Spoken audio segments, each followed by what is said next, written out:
So just real quick and simple, down and dirty, oversimplified explanation of the refrigeration cycle. I'm not an HVAC contractor. I'm a home inspector, so don't ask me any questions. I will, by the time I'm through here, I will have told you everything I know. So let me turn on these tools here. We're going to start out just drawing a line. So this line here, let's have this line indicate the thermal envelope of the building. So such that this is everything on the left of that line is the indoors, and everything on the right of that line is outdoors. Pretty simple. Okay. So now let's ask ourselves this simple question. We keep hearing this concept, heat rises. Well, we know that heat rises, heat also falls, heat moves left, right, center. Like heat moves, heat energy moves, but it doesn't always rise. Now, yes, there is a dynamic by which, by natural convection, warm fluids displace cold fluids and force cold fluids up, but that's not what we're here. That really doesn't apply here. What we're going to talk about more than anything is convection.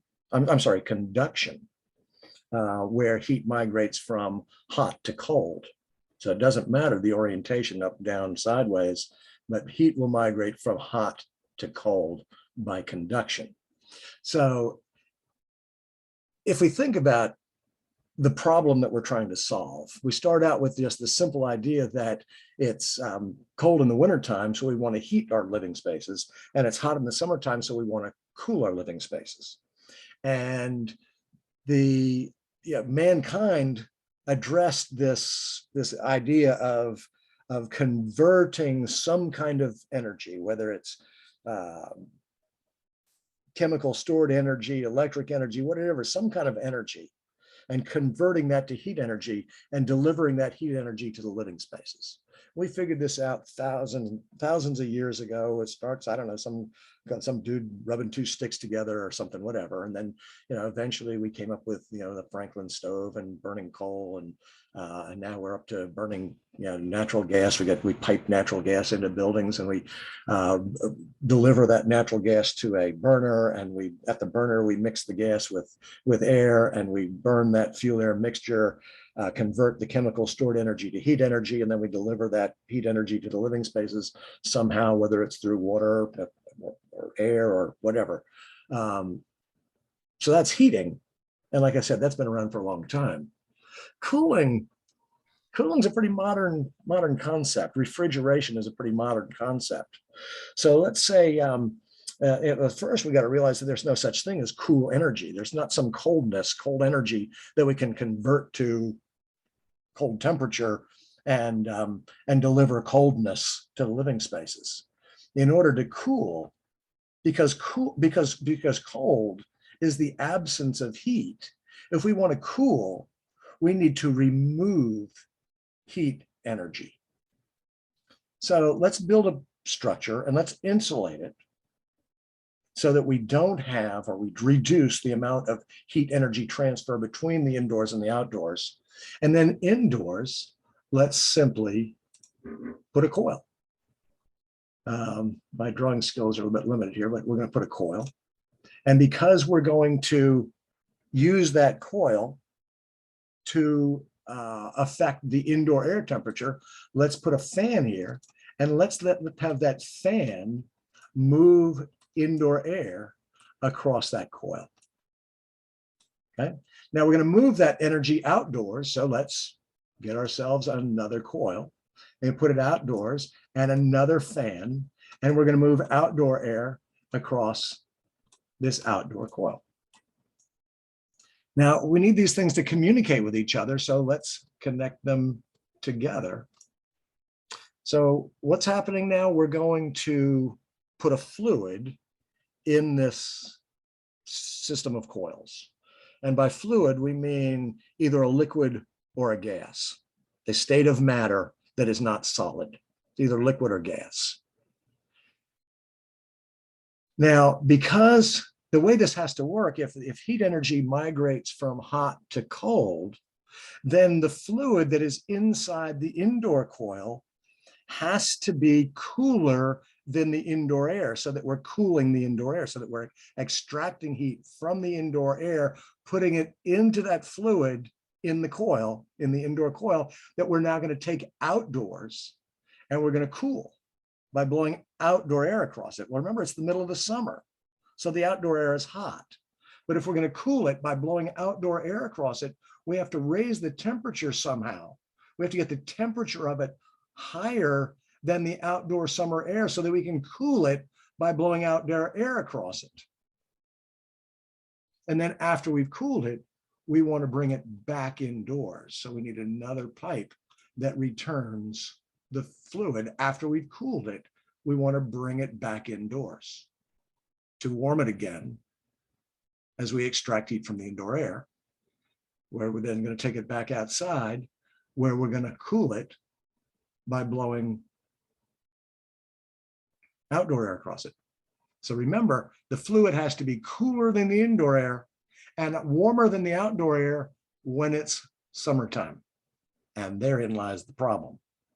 So let's ask ourselves this question. What is a compressor? And let me suggest to you that a compressor is a pump that pumps a gas into a closed container. Now, we said this is a fluid that we have flowing back and forth through here, which is either a liquid or a gas. But you can't compress a liquid.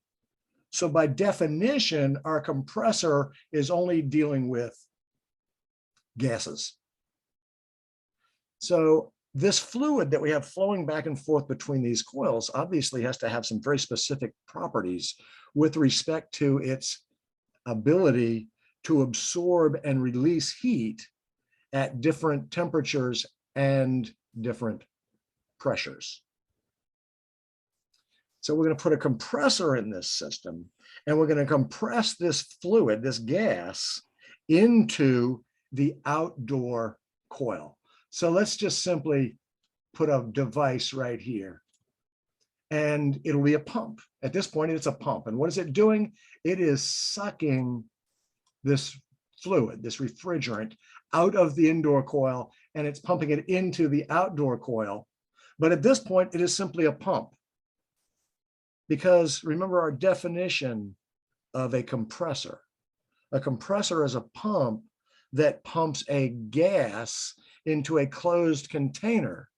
And this outdoor coil is not yet a closed container.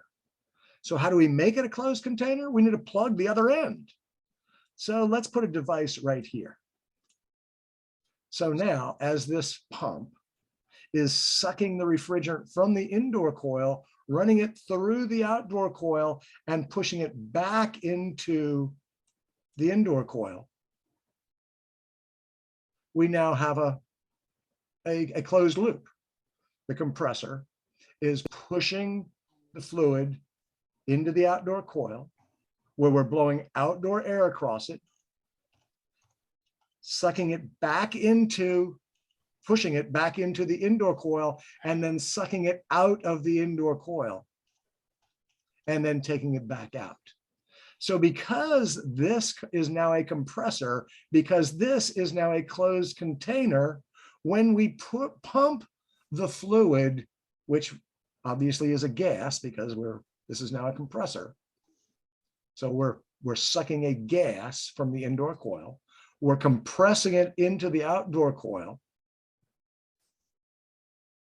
And because this gas has these very specific properties respective to its change in temperature and its change in dew point, or boiling point, in this case, dew point, right? It's a gas. We're going to condense it into a liquid. So we're concerned with its dew point.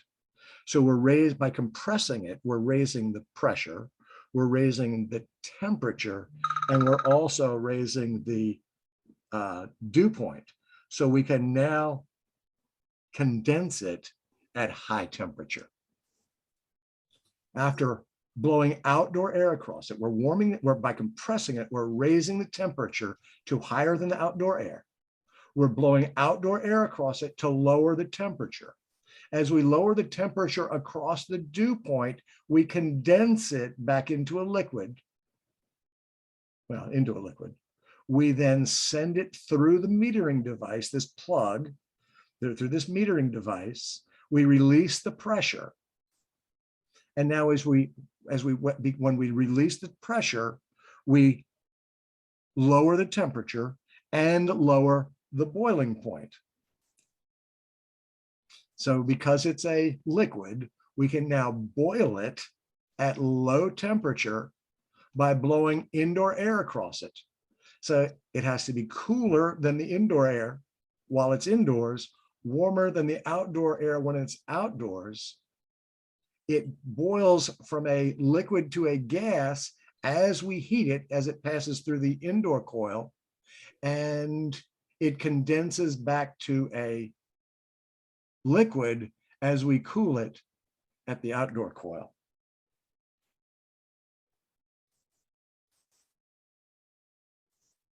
So let's do a quick review here.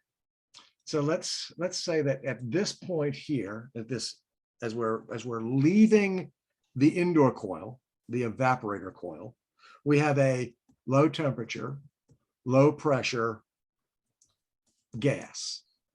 It's not compressed. Whenever it's low pressure, it's also low temperature. It's just been through the evaporator, so it's a vapor. It's a gas. Now let's take it outdoors. We'll compress it. And now we have a high pressure, high temperature. It's still a gas. We haven't condensed it yet. We run it through the outdoor coil. And as it goes through the outdoor coil, because we've raised the temperature, we can now cool it by blowing hot outdoor summer air across it. We condense it. So now because it's still high pressure. Whenever it's high pressure, it's also high temperature, but it is now a liquid. We bring it back inside. We expand it. Now, because it's no longer compressed, it's now low pressure. Whenever it's low pressure, it's also low temperature. But it's still a liquid because we have not yet run it through the evaporator coil. So we run it through the evaporator coil, we boil it into a gas, and send it back through the system again. And there is the mystery and magic of refrigeration.